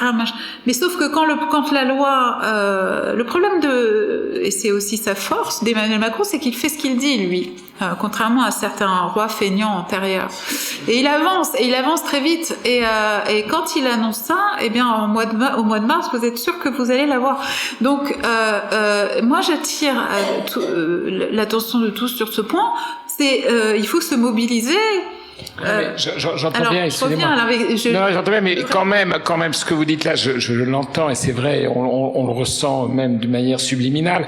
Mais je veux dire que il y a quand même eu de temps en temps, que ce soit Caroline Forest avec Ramadan, que ce soit en effet le truc de cache d'investigation, on a eu la sensation qu'il y avait des gens qui, dans ce système-là, d'une télévision publique, d'une télévision privée totalement contraignante, étouffante, mettant la main devant la bouche de tous les gens qui criaient un peu comme ça, une espèce de vérité. Il y a quand même c'est ça, je veux savoir, il y a quand même des gens qui sont passés, qui ont cassé un peu le fil, quitte à se faire virer. Est-ce que ces gens-là étaient aussi manipulés ou il y a eu quand même un moment de sincérité? Non, bien sûr que... alors d'abord, attendez, parce que là, vous mettez l'enquête, Frère Tariq, le livre de Caroline Forest, non, mais c'est parce que c'est sur le même plan. Ouais, c'est. Non, mais je veux dire, deux affaires très différentes. Non, mais je les mets pas sur le même plan, mais on a l'impression que c'est des informations qui vont à l'encontre de la guimauve molle qui nous est. Mais je vous réponds, je vous réponds sur les deux terrains. On peut pas les mettre sur le même plan parce que d'abord, moi j'ai le souvenir, c'était au début des années 2000 que le livre de Caroline Forest avait été amplement célébré et repris par la presse. Donc c'est pas des lanceurs d'alerte. Et par ailleurs, je ne pense pas qu'elle parlait du tout d'affaires sexuelles, voilà. Donc dans ce livre d'aujourd'hui. Dans ce livre-là, elle parlait de ce qu'elle estime être son double discours idéologique. Donc c'est complètement différent d'investigateurs, de cache d'investigation, des révélations de Mediapart. On n'a pas prononcé ce nom depuis le début. Depuis 2008, Mediapart a remis à l'investigation, a remis ce fondamental du journalisme au cœur du débat public. Et ça s'est fait contre nos confrères. Souvenez-vous, au moment de l'affaire Cahuzac, souvenez-vous au moment de l'affaire Bettencourt, où ils ont été accusés d'écouter aux portes comme de grossiers personnages et de fabuler. Et souvenez-vous de tous ces journalistes qui leur disaient où sont les preuves, où sont les preuves, où sont les preuves. Jusqu'à présent, ils se sont pas trop plantés. Bon, mais ce que je veux dire par là, c'est que évidemment que on a tous, en tout cas moi, à un moment donné, été épatés, par exemple, par ce qu'a fait Élise Lucet encore récemment, voilà, sur l'enquête sur Lidl, l'enquête sur Free, tout ça. Bon. Voilà. Sauf que quelques mois plus tard, on apprenait que, comme par hasard, le pouvoir avait décidé de couper les crédits. De couper des magazines d'investigation, que des dizaines de postes allaient être supprimés, etc. Donc, il y a eu un vent de panique, il y a eu un début de mobilisation, ils ont reculé. Bien, on en est là. Mais quand vous parlez à des journalistes de France Télévisions, ils vous disent non, c'est absolument pas fini cette histoire. Au cœur de l'été, quand il va être question de renouveler les CDD, etc., vous allez voir ce qui va se passer. Et donc, si vous voulez, comme je le disais tout à l'heure, je ne sais plus à qui, monsieur qui a posé la première question. D'une certaine façon, quelqu'un comme Élise Lucet devient aussi un alibi pour la chaîne, montrant, mais voyez, on laisse quand même des gens faire leur travail. En même temps, ils sont en position très exposée. On peut pas exclure qu'à un moment donné, le pouvoir siffle la fin de la récré.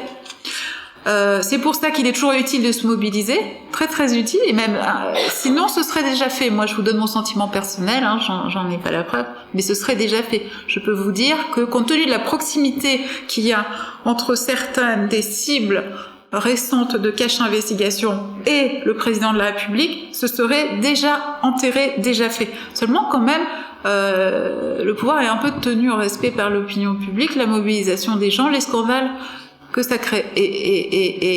Mais ça ne nous protège pas définitivement, ça nous protège temporairement. Ça crée des petits îlots comme ça de résistance où s'accrocher, mais ils sont à défendre par les citoyens pied à pied. Parce que si les citoyens ne se mobilisent pas, le pouvoir ira jusqu'au bout.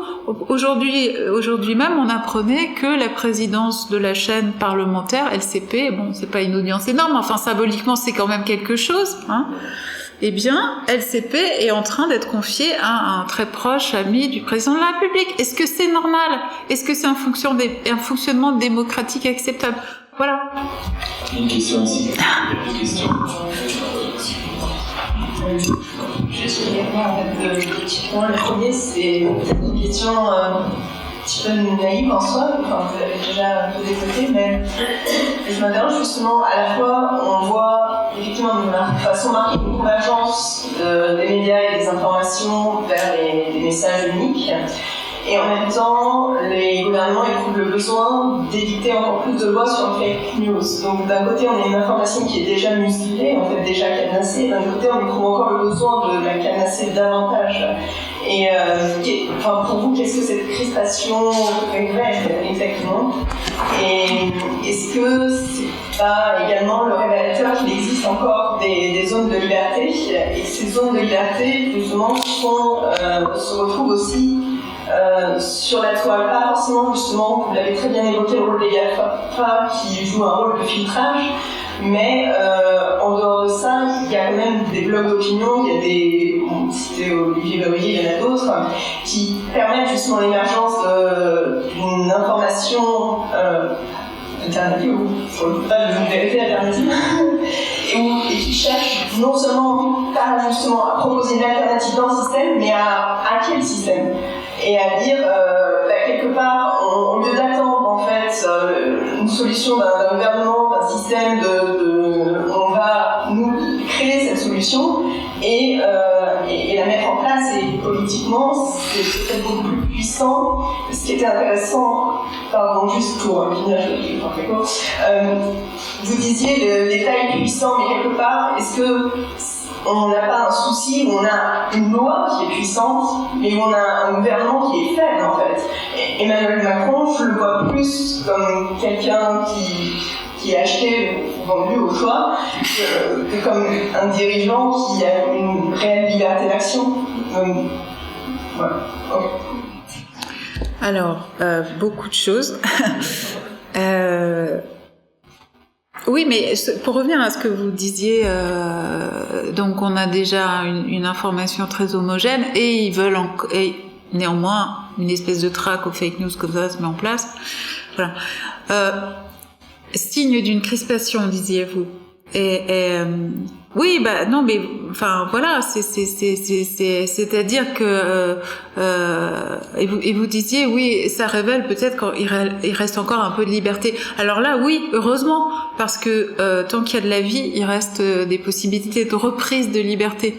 Donc, mais visiblement, c'est trop désormais. Même ça, c'est trop pour le système en place. Moi, je pense que cette crispation que vous évoquez, elle vient vraiment de l'élection d'un personnage totalement fantasque, comme au minimum, comme Donald Trump à la présidence américaine. Là, il y a vraiment eu je pense, un sentiment dans l'État profond américain, les instances, le deep state, le FBI, etc., l'idée que la situation pouvait être totalement hors contrôle. Parce qu'en réalité, ce type est un plutocrate et ne fera rien pour les gens qui l'ont élu. Mais admettons qu'il ait réellement eu l'intention de mettre en place ce qu'il avait annoncé pendant sa campagne en faveur des ouvriers américains, etc. Là, c'était vraiment un problème pour le système, pour certains à Washington. Voilà. Et donc, je pense que ça a été pris comme un signal très très grave aux États-Unis par tout l'establishment clintonien, etc., qui s'est pris une veste quand même mémorable, et je pense que à ce moment-là, ils se sont décidés à verrouiller davantage le système d'information. D'où cette espèce de ça s'est formalisé, ça s'est cristallisé à travers l'expression fake news. Mais c'est ça en fait qui est en cause. Comment contrôler encore davantage l'opinion publique. Et c'est ça dont on est en train de recueillir, nous, les débris, désormais, avec quelques mois de délai en France. vraiment dans les journaux mainstream, dans les médias mainstream, complotisme et fake news, c'est vraiment les deux mamelles maintenant qui permettent de clore tout débat, quoi. C'est-à-dire que si vous n'êtes pas d'accord avec quelqu'un, ou si vous pensez que les puissants ont effectivement intérêt à agir de telle ou telle façon, vous êtes un complotiste. Non, c'est juste comme ça fonctionne le monde depuis la nuit des temps, et en réalité tout le monde le sait. Donc voilà, maintenant, vous disiez, les réseaux sociaux peuvent être un lieu de... Pas forcément les réseaux sociaux, mais le fait de dire plutôt que l'espoir d'un gouvernement qui ait les moyens d'action n'est-il pas illusoire D'accord, oui, le pouvoir de l'État. Se dire que... commencer à travailler sur des solutions qui viennent justement de la base en fait des citoyens. Ah mais oui, non mais l'un n'ira pas sans l'autre. De toute façon, pour porter au pouvoir un gouvernement de gauche, il faut un travail très en amont d'une bataille culturelle, des mobilisations nombreuses et de toute façon, même porté au pouvoir, c'est vrai, l'État peut énormément, mais il ne peut pas tout. C'est-à-dire que vous pouvez aussi vous trouver dans une configuration à la Syriza où les institutions bancaires viendront briser les reins d'un gouvernement. C'était pas le cas en fait en Grèce parce que en réalité Tsipras est un social-démocrate plutôt originellement mou et en réalité il ne semblait pas très déterminé à accomplir un programme radical. C'est ce que disent des gens très informés, comme par exemple l'ancienne présidente de l'Assemblée nationale grecque, Zoé Constantopoulou, ou des gens qui ont connu, des gens que j'ai pu rencontrer, qui ont connu Tsipras lorsqu'il était plus jeune. Voilà. Donc il y a une singularité de Tsipras, hein. Mais enfin, imaginons que Tsipras ait voulu réellement entamer un bras de fer avec les institutions européennes, il aurait peut-être quand même perdu, vous voyez. Donc, mais l'État, ce que je voulais dire en disant notre État n'est pas impuissant, il n'agit pas. C'est vrai, c'est que il faut quand même savoir que si on en est arrivé dans la situation actuelle dans les médias, c'est parce que progressivement nos gouvernements ont tout cédé aux groupes privés. Après la libération, au lendemain de la guerre, il y a eu toute une floraison de journaux indépendants et des lois ont été passées pour empêcher la concentration des médias. Mais toutes ces lois ont été balayées très souvent lors de quinquennats socialistes d'ailleurs, de septennat et quinquennat, puisque TF1 par exemple, la vente de TF1 à Bouygues, ça s'est passé sous Mitterrand et sous le quinquennat Hollande, là ça a été carrément le chaos debout pour les médias qui ont tous été comme ça vendus au CAC 40. Mais si l'État, en toute hypothèse, peut tout. Simplement, notre État désormais, et c'est le phénomène du macronisme, c'est un des révélateurs les plus spectaculaires de ça, l'État maintenant marche dans la main avec le CAC 40. Donc tant qu'on n'aura pas desserré politiquement cette étreinte-là, on ne pourra pas grand-chose. Bonsoir. Non pas une question, mais une remarque. Nous, on vient des îles, plus précisément de la Martinique. Avec les élèves, c'est ça ? Avec les élèves du lycée Victor Schœlcher. Nous sommes venus vous entendre. Merci pour votre épatante conférence. Alors, pour dire quoi ? Chez nous, la presse 1964, le général de Gaulle permet que ça soit plus développé. On a un quotidien qui s'appelle le France Antilles qui dit tout. On a la télévision, comme ici, pas de souci, sauf que c'est le même schéma d'une population, je parle en général des Outre-mer, qui sont elles aussi prises dans un mytho parce que, en fait, les informations principales viennent d'ici, on retrouve les mêmes journaux. Nos journalistes à nous, quand ils tentent de révéler certaines choses qui sont scandaleuses, exemple la chlordécone, qui malmène depuis des années, presque des décennies, les populations chez nous, aucun média digne de ce nom n'a pris fait et cause pour des peuples que l'on tue à petit feu, par exemple. Même dans le niveau national, nous sommes invisibles, souvent. Alors il y a Mediapart qui parfois tente de lancer un caillou dans la mare, mais moi je me dis que souvent, chez nous on fait de la résistance, mais on fait de la résilience. Moi j'ai dit aux élèves, mais vous ne lisez pas assez. Et en vous entendant ce soir, je me suis dit, mais c'est eux qui ont raison en fait. Parce que si nous sommes au cœur de la désinformation, de l'instrumentalisation et du conditionnement des jeunes consciences qui montent, eh ben, il vaut mieux peut-être qu'elles lisent moins, qu'elles se fassent qu'elles forgent leur esprit critique à partir du terrain, en observant. Et moi je crois qu'il est fondamental de préparer cette jeunesse à mieux comprendre ce qui se passe, mais ça va même au-delà de la presse, des médias, dans les livres, dans les manuels scolaires, tout est orienté. Je parle de la question d'histoire, je suis professeur d'histoire et vous voyez, tout est fabriqué, tout est mis comme on veut, et on est en train de se dire que dans la patrie des droits de l'homme, quand même, que c'est inquiétant.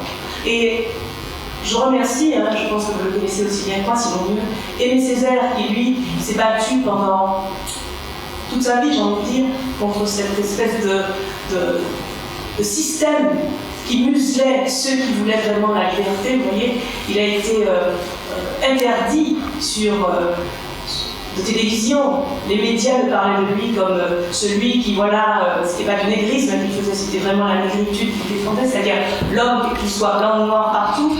Aimé Césaire nous a avertis de tout ce que vous dites là, de faire attention, etc. Les médias l'ont vraiment écarté, si bien qu'aujourd'hui, la pensée césarienne chez nous, elle est peu connue, vous voyez, alors que c'est lui qui avait, en quelque part, les éléments de réponse pour comprendre une situation qui est carrément biaisée au départ, parce que comme vous le dites très bien, les puissances d'argent, les grands, l'État, mais aussi d'autres réseaux s'en donnent à cœur joie pour manipuler, pour détruire et pour lancer à tout va des slogans, par exemple la question des migrants. Comment est-ce qu'on voit le migrant dans une société française qui normalement se veut accueillante en général? Comment est-ce qu'on voit celui qui arrive, voilà, et comment est-ce qu'on voit l'autre en fait? Et voilà. Puis un mot sur Mediapart si vous l'avez. Merci.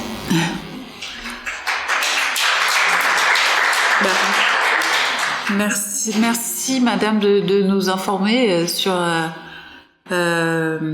cette situation que j'ignorais concernant la pensée d'Aimé Césaire, que vous dites bon, un petit peu chassée des endroits centraux. Oui, enfin, je pense qu'on sera d'accord sur ce point-là. Vous dites lire moins, mais en fait c'est lire mieux, quoi. Enfin, voilà. On peut pas conseiller évidemment de lire moins, parce que au contraire, c'est dans la formation classique souvent qu'on trouve les moyens, le point d'appui pour résister. Oui, à la logorée publique et à l'opinion fabriquée pour prendre la thèse de Noam Chomsky, quoi. Donc, merci, madame. Une autre question? Oui. Je peux? Mediapart, oui. Ben non, mais je vous disais tout à l'heure, moi il faut saluer la vista quand même des fondateurs de Mediapart qui ont choisi toutes les bonnes options en 2008, c'est-à-dire ont refusé la gratuité, ont privilégié l'abonnement payant, ce qui était l'intuition fondamentale, et ont réhabilité l'investigation dans ce pays. Après, chaque rédaction a sa ligne, on peut en discuter, on peut être en désaccord, mais c'est une autre question. Et Mediapart dont se sont gossés tous les Alain Minc et tout le cercle de la raison français ont construit une rédaction de, je sais pas, à peu près puissante de 80 journalistes ont 100 000 abonnés et on vient quand même étudier désormais depuis Chicago leur modèle économique parce que même aux États-Unis, il y a énormément de difficultés à monétiser de façon viable l'information. Donc voilà, après on peut ne pas les aimer, être en désaccord, peu importe. En tout cas, les fondateurs de Mediapart ont relevé un défi que tout le monde disait impossible à relever à l'époque, à savoir relever le journalisme véritable de l'état de décomposition dans lequel il était tombé et créer ex nihilo une rédaction qui pèse dans le débat public. Pardon. Et le canard enchaîné, bien sûr, oui, absolument. Bonsoir madame. Bonsoir. Par ici. Je suis également originaire de la Martinique, on est arrivé aujourd'hui. Donc, je suis très heureux d'être là et de pouvoir vous entendre. Alors ma question concerne les Amériques, précisément l'élection du président Trump. Alors j'aimerais votre avis sur ce qui s'est passé. Si je me rappelle bien, tous les médias avaient donné Hillary Clinton gagnante, me semble-t-il, ainsi que les instituts de sondage. Bon, si on compare les instituts de sondage de France et de ceux des États-Unis, on dira que en France, ils sont un peu meilleurs qu'aux États-Unis, certes. Mais comment expliquez-vous que cet homme soit devenu président des États-Unis en sachant tous les dossiers qui sont sortis, toutes les casseroles qu'il y a eu autour de lui, notamment concernant sa relation aux femmes, etc., etc. Et donc j'aimerais votre avis là-dessus. Et puis une dernière question. Si vous deviez faire un comparatif entre l'élection de Barack Obama en 2008 et son usage et son utilisation extraordinaire des réseaux sociaux, etc., avec cette nouvelle donne qui a été un petit peu copiée en passant par Sarkozy, voilà. Donc j'aimerais votre avis là-dessus, sur ces deux questions, s'il vous plaît. Merci. Non, mais bon, c'est un véritable événement au sens fort du terme, l'élection de Trump, au sens effectivement où tout était écrit à l'avance, le scénario parfait, le clintonisme allait voilà se perpétuer, et puis voilà, tout a été balayé. Mais si vous voulez, l'élection de Trump, c'est pour ça qu'elle inquiète autant les élites américaines et internationales. C'est quand même bon, la grande colère et la déchéance du peuple américain, de la classe ouvrière américaine. Qui est quand même été il faut quand même savoir que les États-Unis sont un pays où le niveau d'espérance de vie baisse dans cette classe-là, chez les hommes blancs adultes. C'est inimaginable quand on y pense, où les gens sont obligés d'occuper 2 à 3 emplois pour pouvoir vivre. Des gens qui ont une classe ouvrière américaine entièrement broyée par le système néolibéral, et donc qui ont cru voir en cet imposteur, bon oui, misogyne, par ailleurs totalement décati, leur héros. Il faut en plus savoir que sa popularité ne baisse pas dans cette classe-là. Il a envoyé des signaux identitaires suffisamment forts pour tenir ses positions, alors qu'il est en train, aussi bien à travers les cadeaux fiscaux insensés qu'il fait aux plus riches, que par sa politique économique aberrante, d'appliquer exactement l'inverse de ce qu'il avait promis à tous ces gens-là.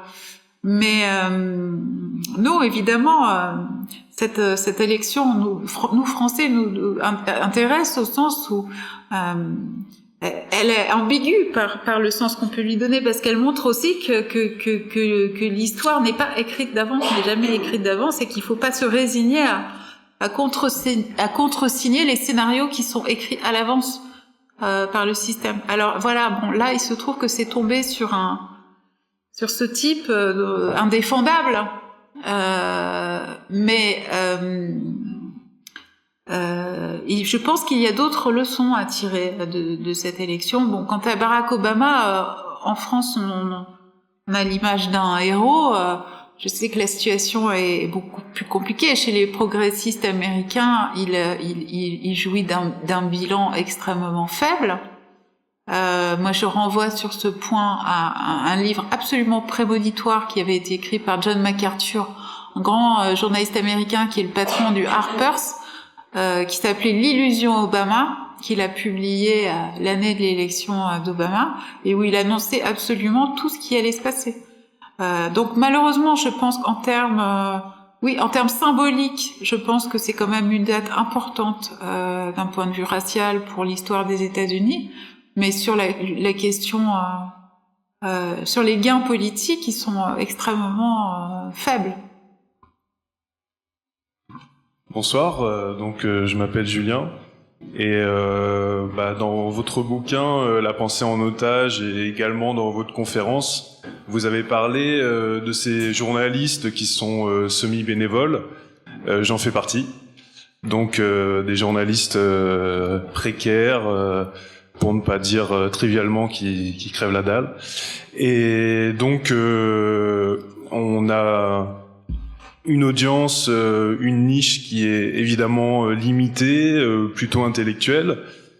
Et ma question, c'est avec le média que vous avez lancé il y a un mois, comment faire pour que les vidéos que vous faites, qui sont d'ailleurs très intéressantes avec Emmanuel Todd ou avec Nicolas Vescovaci par rapport au livre que vous avez mentionné sur Bolloré, Vincent Tout-Puissant, comment faire pour que le média ne soit pas justement une niche de gens déjà convertis, comme nous le sommes, je pense, déjà dans la salle. C'est-à-dire plutôt des gens éduqués, de gauche, pour la plupart, je suppose. Donc voilà, c'est un pari difficile, mais moi, ça m'intéresse de savoir comment vous comptez, avec le média, sortir de cette petite audience convertie. Bien sûr, c'est le véritable enjeu, hein. C'est d'élargir au maximum, d'agglomérer au maximum. C'est difficile.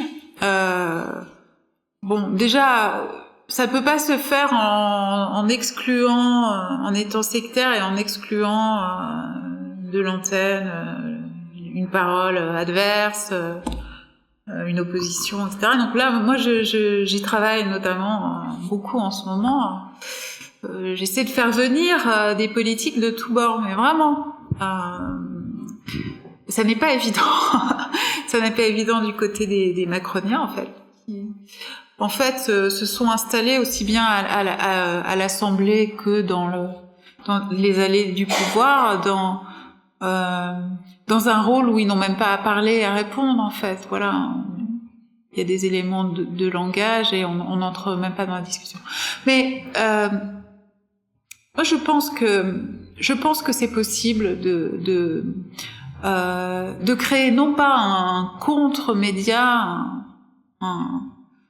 un petit média alternatif, mais de faire vraiment une autre proposition qui puisse massivement trouver son audience. Je pense que c'est possible parce que je pense qu'il y a vraiment une grande colère chez les gens par rapport à ce qui leur est proposé. Je pense que plus le temps va passer, l'élection présidentielle a eu lieu il y a moins d'un an, plus les gens vont se rendre compte de l'ampleur de la duperie dont ils ont été victimes par le biais des médias en 2017. Et je pense que par cercle concentrique et par travail véritable, on va pouvoir recréer des choses qui n'existent plus malheureusement dans les médias ordinaires. Prenez l'exemple, ça je pense qu'on peut se mettre d'accord là-dessus tous. L'émission de Frédéric Tadei, on pense ce qu'on veut, hein. On peut trouver que certains invités étaient pas bienvenus parfois, bon, peu importe. Mais enfin, sous le quinquennat de Nicolas Sarkozy, existait une émission quotidienne où des paroles radicales pouvaient s'exprimer en direct, sans filtre, de tous bords, de droite comme de gauche, et où des paroles très fortes parfois pouvaient passer comme ça. Cette chose-là n'existe plus. Mais elle n'existe plus, oublions le cas spécifique de Frédéric Tadei, dont le rôle et l'influence s'est réduit comme ça au fil des années en peau de chagrin, ce qui est quand même un symptôme très inquiétant. Mais ça n'a pas été recréé ailleurs, ça n'existe plus. On a le sentiment vraiment que les pouvoirs publics ne supportent plus ce genre de lieu, que finalement c'est presque un hommage incroyable à nos intellectuels et à la force de la parole intellectuelle. Ils ne supportent plus qu'il y ait des lieux où celle-ci puisse s'exprimer, qu'un large public, des centaines de milliers de personnes, comme on en trouvait encore même à minuit à l'époque, devant TDI, puissent être confrontés à une phrase de rappel, à une phrase de réveil qui va les sortir de l'hypnose. Et déjà, vous voyez, rien qu'en recréant ça, petit à petit, et en amenant de plus en plus de gens à faire ce constat et à aller chercher ça ailleurs, puisque la télé publique, pour le moment, ne veut plus leur donner, eh bien, vous faites quelque chose qui n'est pas rien. Et en plus, accessoirement, c'est quand même plus qu'une petite bulle d'oxygène pour plein de gens. Pour plein d'acteurs du débat public, c'est quand même la garantie aussi qu'ils ne peuvent pas disparaître, que leur parole ne peut pas disparaître du jour au lendemain. Parce que vous n'imaginez pas le nombre de gens qui me disent mais vous savez, personne ne m'a invité pour ce livre, ou avant de publier ce livre, j'étais régulièrement invitée sur BFM ou ailleurs, je n'ai plus jamais reçu une invitation. Je vais pas donner de nom parce que je veux pas. Le problème, c'est que ça aggraverait leur situation. Ils seraient encore plus repérés. Mais c'est vrai. Parfois des spécialistes extrêmement compétents et engagés de certains dossiers. Que ce soit les médias ou les politiques, etc., n'ont plus de lieu, n'ont plus d'endroit où parler. C'est quand même extrêmement violent. Et donc, nous et d'autres leur assurons un espace de survie et nous l'espérons bientôt de vie véritable. Une question. Bonsoir. Donc, en fait, je vais revenir sur l'élection présidentielle, la dernière élection. Donc, si j'avais l'âge de voter, je votais pour le candidat Jean-Luc Mélenchon, tout simplement parce que je me suis sentie entendue par ce candidat en étant jeune. Et donc, dans un premier temps, je voudrais avoir votre avis sur sa campagne et pour ce candidat. Et dans un deuxième temps, alors en tant que jeune, est-ce qu'il ne faudrait pas nous sensibiliser plus sur cette question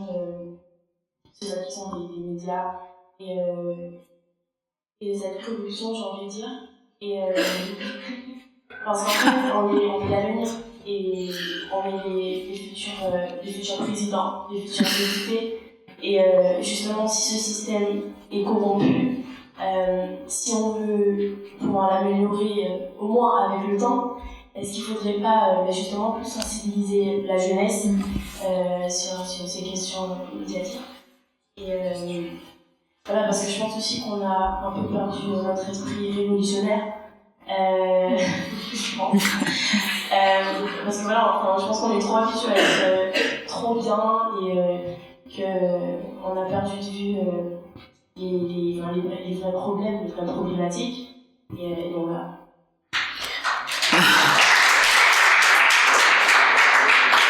Alors, comme il est 22h, je pense qu'il y a encore une autre question. Et puis, on peut durer cette conversation toute la nuit, mais je ne sais pas si vous avez ça en tout cas, voilà.